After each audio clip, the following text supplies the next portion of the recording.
4 zdaj. No, pa začnimo.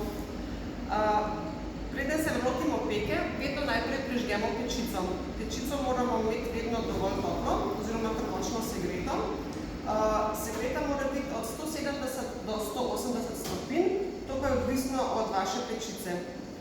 Vsaka pečica je majčkeno drugačna, tako da boste mogli sami pogruntati, natrenirati svojo pečico. Čas peke je približno 30 minut, ampak tega se ne smete držati kot pijan sprota, ampak morate vedno majčkeno gledati skozi stekelco na pečico in opazovati, kaj se dogaja z vašim izdelkom. Tako da tudi, če piše na primer v knjigi 180 stopinj, pol ure, to ne pomeni, da greste vi, prižgete na 180 stopinj in greste na kavč gledati televizijo in pridete čez pol ure nazaj in ugotovite, da se vam je že vse razvodilo.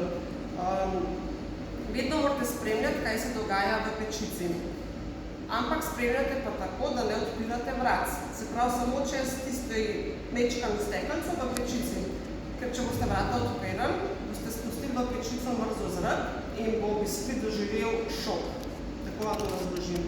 Ustrašil se bo, ko bo nek zmrzlega ga stresali in bo padel dol. Se pravi, bomo dobili polpetek in naš biskvit ne bo več tako rahel. Torej, jaz sem pečico že prižgala, zato da bomo imeli že ogreto pečico in da ne bomo potem izgubljali časa in tudi pekač bomo namazali že zdaj, ker potem, ko imamo biskvit, se z ničemer več ne ukvarjamo, samo hitro ga damo v peč. Se pravi, pečica se nam greje.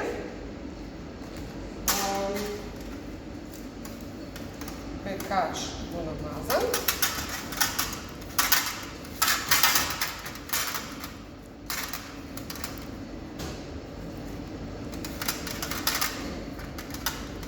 Lahko ga kar fajn namažete, da ne boste imeli potem problemov, kako biskvit stresti iz pekača, da se vam ne bo zalepil na pekač in ko ga boste dajali ven, se vam lahko strga.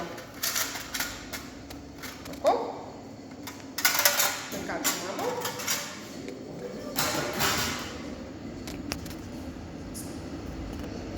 Tako. Zdaj pa si bomo kar nalagali sestavine.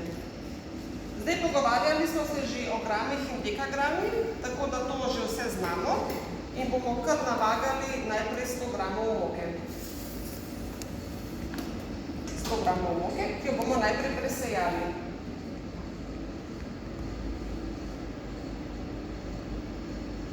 Presejemo pa jo zaradi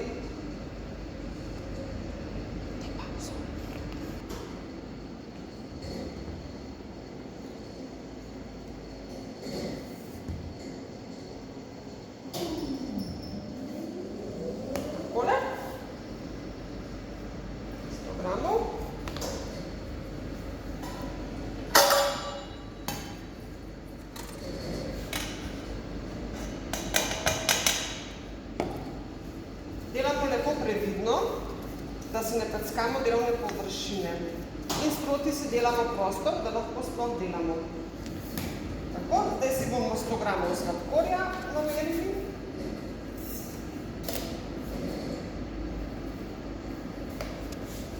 Takole.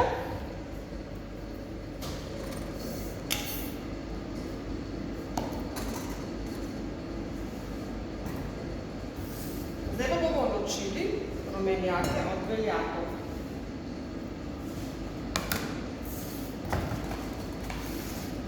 Najlažje boste jajce ubili, če tolčete jajce ob jajce.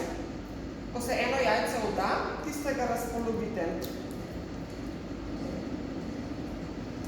Če jajce tolčemo ob posodo, ob rob posode, naprimer takole, se velikokrat zgodi, da nam bo kakšen košček lupine padel v beljak in beljak se nam bo cedil po posodi in po pultu in bomo imeli zopet umazan pult. Se pravi, tolčemo kar jajce ob jajce. Potrebujemo pa 5 jajc.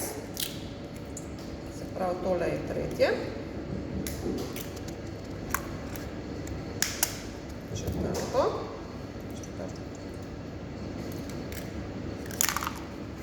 In 5. jajce. Ja. Tako.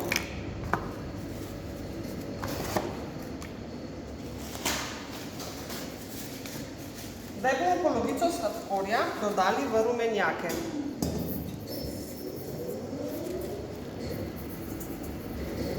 Polovico ga pa prihranimo za beljake. In se kar lotimo stepanja.